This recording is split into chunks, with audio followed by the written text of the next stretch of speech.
လူသူမနီးတဲ့ကဘာဦးအရက်တစ်ခုမှာရေပက်လည်ဝိုင်းနေတဲ့ကျွန်းငယ်လေးတစ်ကျွန်းရှိခဲ့ပါတယ်။အဲ့ဒီကျွန်းပေါ်မှာတော့ဂျမ်းမာလို့ခေါ်တဲ့ငှက်မျိုးနွယ်တွေကကျွန်းပေါ်ကအဖိုးတန်ပေးစေးအသီးတွေကိုခွာစားရင်းအေးအေးလူလူနေထိုင်ကြတယ်။တစ်ဖက်မှာလည်းအဲ့ဒီငှက်တွေစားပြီးလို့မြေပေါ်ကျန်ခဲ့တဲ့အကျွင်းကြံတွေကိုလိုက်လံကောက်ယူစုဆောင်းရတဲ့ပူကူတတဝါလေးအော်လီရှိတာပေါ့။တနေ့တော့အော်လီတယောက်အစာရှာရင်းငှက်ကြီးတစ်ကောင်ရဲ့ရန်ကနေအသက်လူပြီးထွက်ပြေးခဲ့ရပါတယ်။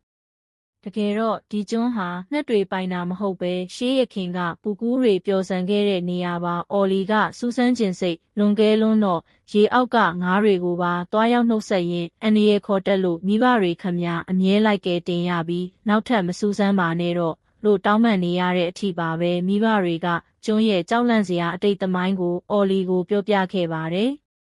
ဟိုရှေးတုန်းကဒီနေရာဟာခုလို6ဝန်းကြီးမဟုတ်ပဲစိမ့်လန်းဆိုပြီးတဲ့တစ်တော်ကြီးပြအဲ့ဒီတောထဲမှာအစိုးလို့ခေါ်တဲ့အဆောင်လျှောက်နတ်တတဝါကြီးတွေရှိခဲ့တယ်။သူတို့မှာထိမိတဲ့တတဝါတိုင်းကိုတခြားပုံတံပြောင်းလဲပေးနိုင်ပြီးဘာသာစကားချင်းနားလည်စေတဲ့မော်ဝင်အလင်းသီးတွေရှိခဲ့တာပေါ့။ဒါကြောင့်တတဝါအားလုံးချစ်ချစ်ခင်ခင်နဲ့စီးလုံးခဲ့ကြတယ်။ဒါပေမဲ့အဲ့ဒီစီလုံးမှုကိုမလိုလားတဲ့လောဘကြီးလှတဲ့ဝင်းပလွေတစ်ကောင်ရှိခဲ့ပါတယ်။သူကအလင်းသီးအစွမ်းကိုခိုးယူပြီးမိမိကိုမီးဝံပလွေအဖြစ်ပြောင်းလဲကဇိုးကြီးတွေကိုမီးရှို့တက်ဖြတ်ပစ်ခဲ့တယ်ပြီးတော့ကြောက်ဆောင်တွေကိုဖြိုချပြီးတစ်တော်ကြီးကို6ဝန်းအဖြစ်ပြောင်းလဲလိုက်ရာကနေရေကာတာပိတ်ပြီးဒီကျွန်းလေးဖြစ်ပေါ်လာခဲ့တာပါအခုထိလဲမီးဝံပလွေကတောအုပ်ရဲ့တစ်ဖက်ကမ်းမှာရှိနေစေမှုမိဘတွေကသတိပေးခဲ့ပေမဲ့စူးစမ်းလိုစိတ်ပြင်းပြတဲ့အော်လီကတော့ဂယုမဆိုင်ပဲအပြင်ဘက်ကိုထွက်လာခဲ့ပါတော့တယ်အပြင်ရောက်တဲ့အခါအော်လီဟာတစ်ပင်ပေါ်ကပြုတ်ကျပြီးပေးစေးသီးကိုမခွာတတ်ပဲဖြစ်နေတဲ့ငှက်ပေါက်လေးတစ်ကောင်ကိုတွေ့သွားပါတယ်။စိတ်ကောင်းရှိတဲ့အော်လီကတီးခွန်ခွာနဲ့တင်ပေးလိုက်တော့နှစ်ကောင်သားဘာသာစကားမတူပေမဲ့နားလည်မှုနဲ့အတူတူပျော်ပျော်ပါးပါးစားတောက်ကြတာပေါ့။ဒါကိုအော်လီအဖေမြင်သွားပြီးအန်ရယ်ရှိလို့ခြုံထဲဆွဲခေါ်ကပုံအောင်လိုက်ရပါတယ်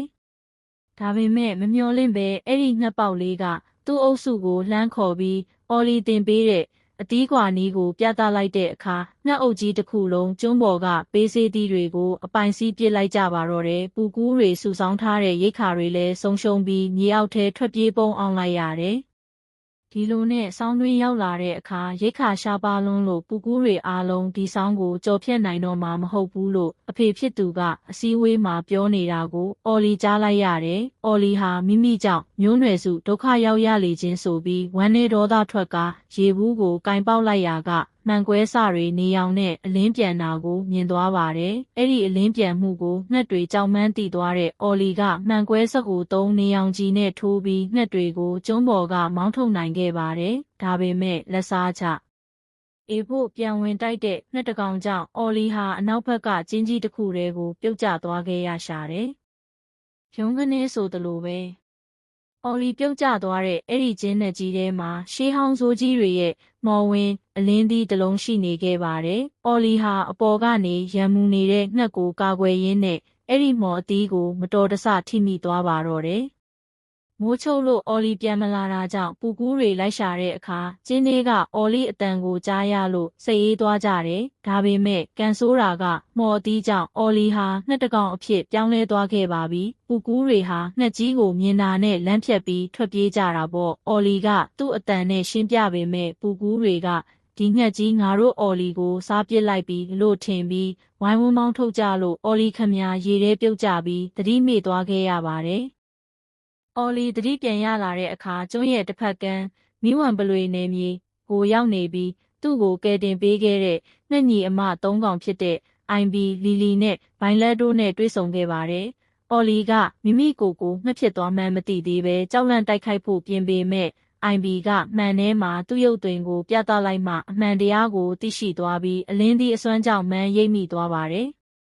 အော်လီဟာပူကူးမျိုးနွယ်တွေစီပြန်ဖို့အလင်းစလိုလုံနေတုံတောထဲကဝင်းပလွေဦးတန်ကိုကြားလိုက်ရတယ်။အိုင်ဘီကအန်ဒီရရှိလို့တောင်ပေါ်ကငှက်တိုက်ကိုလိုက်ခဲဖို့ခေါ်ပေမဲ့အော်လီကညှင်းဆန်နေတာကြောင့်အိုင်ဘီကအော်လီတကူလုံးကိုအနံ့ပြောက်စေတဲ့နွားချေးတွေတုပ်ပေးပြီးပုံခိုင်းလိုက်ရတယ်။မီးဝံပလွေကြီးဘေးကနေဖျက်လျှောက်သွားပေမဲ့အနံ့မရလို့ကံကောင်းထောက်မစွာအသက်ဘေးကလွတ်မြောက်ခဲ့ပါတယ်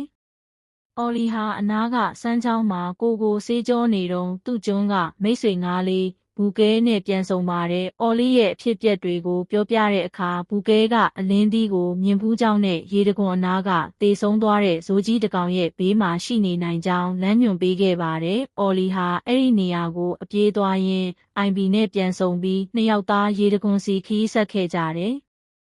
လမ်းမှာအိုင်ဘီကစကားမဆက်မိခင်အလင်းသီးကိုကင်မိသွားပြီးပူကူးလို့မျက်ဟမိလိုက်တာကြောင့်အိုင်ဘီကလည်းပူကူးတကောင်အဖြစ်ချက်ချင်းပြောင်းလဲသွားပြန်ရောအခုတော့ငှက်ဖြစ်သွားတဲ့ပူကူးအော်လီနဲ့ပူကူးဖြစ်သွားတဲ့ငှက်အိုင်ဘီတို့ဟာတယောက်ကိုတယောက်အပြစ်တင်ရန်ဖြစ်ကြရင်ကမှဆက်သွယ်လို့ရနေတာကိုသတိပြုမိပြီးအချင်းချင်းယုံကြည်မှုတန်ရောစင်တွေစတင်တိဆောက်မိသွားကြပါတယ်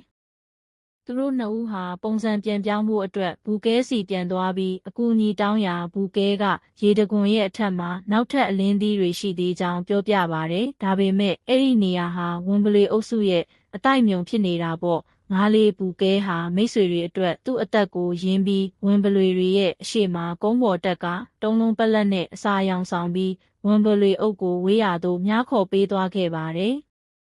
အော်လီတို့ဂူထဲကိုဝင်သွားတဲ့အခါအလင်းသီးကတလုံးသေးသာကြံပါတော့တယ်။အော်လီဟာအတစိတ်နဲ့အရင်ဆုံးငှက်ပုံစံကနေပြန်ပြောင်းဖို့ပြင်ဆင်ရင်းအိုင်ဘီကိုငှက်တွေဆိုတာမယုံရဘူးမင်းတို့ကြောင့်ငါမျိုးနွယ်တွေငှက်ပြက်ကုန်ပြီလို့ဒေါသတကြီးအော်ဟစ်မိလိုက်တယ်။ဒါကိုကြားလိုက်ရတဲ့အိုင်ဘီကစိတ်မကောင်းဖြစ်သွားရှာတယ်။အဲ့ဒီအချိန်မှာပဲဝင်ပလွေတွေပြန်ရောက်လာလို့ထွက်ပြေးရင်းနှစ်ယောက်သားရေထဲကိုအလင်းသီးနဲ့အတူတူပြုတ်ကျသွားပြီးဘူကဲရဲ့နာမည်ကိုအော်မိလိုက်တာကြောင့်နှစ်ယောက်စလုံးငါးကဘောကိုပြောင်းလဲသွားပါတော့တယ်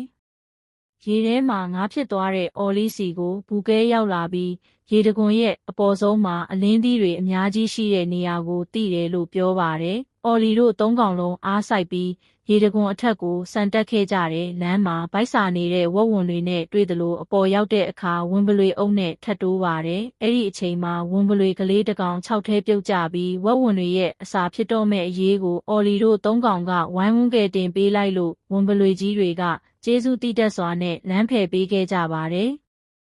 နောက်ဆုံးမှာတော့အလင်းသီးတွေရှိတဲ့နေရာကိုရောက်သွားပြီးအော်လီကပူကူးအိုင်ဘီကငှက်ပုံစံအသီးသီးပြန်ပြောင်းနိုင်ခဲ့ကြတယ်ဒါပေမဲ့အကြီးမားဆုံးထိတ်လန့်စရာကအခုမှစတာပါအော်လီကဘူကဲကိုဘာပုံစံပြောင်းကျင်လဲလို့မေးလိုက်တဲ့အခါဘူကဲဟာမီးဝံပလွေကြီးအဖြစ်ပြောင်းလဲသွားပါတော့တယ်တကယ်တော့ငါဟာအားနည်းဆုံးဝံပလွေတကောင်မှုဇိုးကြီးတွေကငါအဖြစ်ပြောင်းပြီးအကျဉ်းချထားခဲ့တာအခုတော့မင်းတို့ကိုအတုံးချပြီးငါရဲ့မီးဝံပလွေဘဝကိုပြန်ယူတာပဲဒီတစ်တော်ကြီးကိုငါပဲပြန်စိုးမိုးရမယ်မီးဝံပလွေကြီးဟာအလင်းသီးတွေအားလုံးကိုမီးရှို့ဖျက်ဆီးပစ်ပြီးအော်လီတို့လိုအားနည်းသူတွေကိုတတ်မနေတော့ပဲဒီတော့အုပ်ရဲ့အရှင်သခင်ပြန်လာပြီလို့သွားပြောလိုက်ဆိုပြီးကျုံးဝါးကထွက်ခွာသွားခဲ့ပါတယ်ဒဏ်ရာရပြီးလဲကျနေတဲ့အိုင်ဘီကိုကယ်တင်ဖို့အော်လီဟာအိုင်ဘီပြောဘူးတဲ့ဆေးပစ္စည်းတွေရှိရာနှစ်တိုက်တောင်ကုန်းပေါ်ကိုမလျှောက်နိုင်နဲ့အားကုန်သုံးပြီးတက်ခဲ့ပါတယ်။တောင်ပေါ်အရောက်မှာပဲသတိလစ်သွားခဲ့ပြီးပြန်နိုးလာတဲ့အခါအိုင်ဘီဟာဘေးကင်းစွာအသက်ရှင်နေတာကိုတွေ့ရလို့ဝမ်းသာသွားရပါတယ်။အိုင်ဘီကအော်လီကိုနှစ်သိမ့်စကားပြောရှာပါတယ်။အော်လီမင်းငှက်ပေါက်လေးကိုပေးစေးတီးစားနဲ့တင်ပေးခဲ့လို့ငါတို့ငှက်မျိုးနွယ်တွေအသက်ဆက်နိုင်ခဲ့တာမင်းလုပ်ခဲ့တာမျိုးနွယ်စုကိုတစ္ဆာဖောက်တာမဟုတ်ဘူးတတဝါတစုကိုကယ်တင်ခဲ့တဲ့သူရဲကောင်းအလုပ်ပဲမင်းကိုဂုံယူသင့်ပါတယ်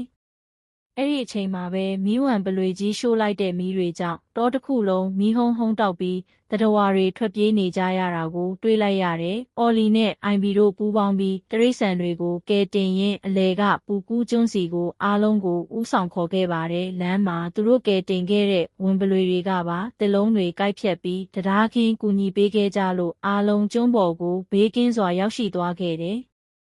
အော်လီမိဘတွေကတခြားတတဝါတွေကိုအစာပိုင်းမှာလက်မခံချင်ပေမဲ့အော်လီရဲ့ရဲရင်ပြတ်သားတဲ့ရှင်းပြမှုနဲ့ယုံကြည်ချက်အပြည့်ရှိတဲ့မျက်လုံးတွေကိုမြင်ပြီးနောက်သားဖြစ်သူကိုယုံကြည်ပေးလိုက်ပါတယ်။ဒါပေမဲ့မီးဝံပလွေကြီးကကျွန်းအထိလိုက်လံတက်ဖြတ်ဖို့ရောက်ရှိလာခဲ့ပြန်ပါတယ်။အော်လီဟာအကြံရပြီးသူပြုတ်ကျခဲ့တဲ့ကျင်းဟောင်းထဲပြန်သွားကဇိုးကြီးရဲ့ကျွင်းကြံတဲ့ဝိညာဉ်အစွမ်းကိုအကူအညီတောင်းပြီးမိမိကိုယ်ဇိုးတတဝါကြီးတကောင်အဖြစ်ပြောင်းလဲလိုက်ပါတယ်။ဇိုးကြီးဖြစ်သွားတဲ့အော်လီဟာရေတွေနဲ့ပတ်ပြီး မီးဝင်ပလွေရဲ့မီးကိုငိမ့်သက်ကအပြန်အလှန်လုံးထွေးတိုက်ခိုက်ကြပါတော့တယ်ပြိုကျနေတဲ့ကြောက်ဆောင်ကြီးတွေအနာအရောက်မှာတော့အော်လီဟာဇိုးကြီးတွေရဲ့တဘာဝစွမ်းအားကိုသုံးပြီးနွယ်ပင်တွေနဲ့မီးဝင်ပလွေရဲ့ခြေထောက်ကိုရစ်ပတ်ကာကြောက်ဆောင်ကြီးကိုအတူတူဖြိုချပစ်လိုက်ပါတယ်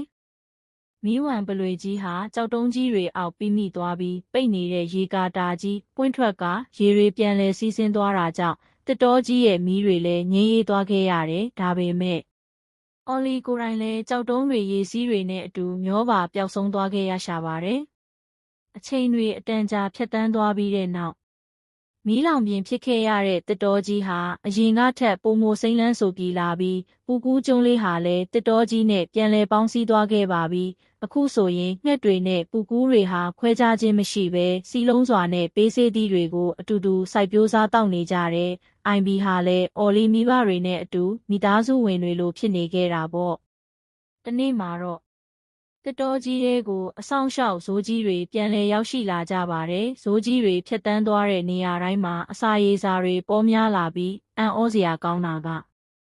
အဲ့ဒီဇိုးကြီးတစ်ကောင်ရဲ့ကြောပေါ်မှာဘေးကင်းစွာအသက်ရှင်လျက်ပြန်ပါလာတဲ့အော်လီကိုအားလုံးမြင်တွေ့လိုက်ရတာပါပဲတကယ်တော့ရေထဲမျောပါသွားတဲ့အော်လီကိုတခြားဇိုးကြီးတွေကကယ်တင်စောင့်ရှောက်ထားခဲ့တာဖြစ်ပါတယ်အသက်ရှင်လျက်ပြန်လဲဆုံတွေ့ခွင့်ရတဲ့အော်လီနဲ့မိဘနှစ်ပါးပြီးတော့မိတ်ဆွေအိုင်ဘီတို့ဟာဝမ်းသာအားရဖက်လဲတကင်းနှုတ်ဆက်ကြရင်းနဲ့တစ်တောကြီးတစ်ခုလုံးတတဝါမျိုးစုံတို့ရဲ့စီလုံးချင်းတချင်းတန်တွေနဲ့အတူအေးချမ်းသာယာစွာဏီကုန်းချုပ်သွားခဲ့ပါတော့တယ်